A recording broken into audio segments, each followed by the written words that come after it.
पण एका बाजूला तुम्ही घराणेशाहीचा उद्धार करता. मगाशी डोंबिवलीला गेलो होतो, तिकडे घराणेशाहीमध्ये त्या गद्दाराच्या पोराला कसं काय उमेदवारी दिली तुम्ही?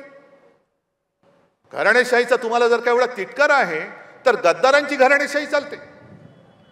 मग गद्दारांची घराणेशाही चालत असेल तर शिवसेना प्रमुखांची तर सोडूनच द्या.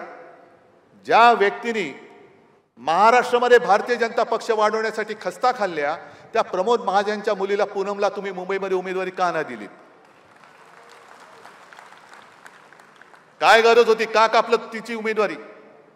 काय तिची चूक काय आहे? तिच्यात कमी काय आहे? हे मोदीजी सांगा ना. तुम्ही उद्या येता ना मुंबईत, सांगा. मी तुम्हाला जाहीर आव्हान देतोय की तुम्ही आमच्या प्रमोदजींच्या मुलीची उमेदवारी का कापलीत?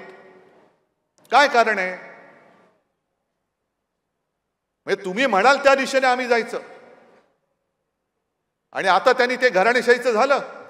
मग परत सुरू झालं हिंदू मुस्लिम हिंदू मुस्लिम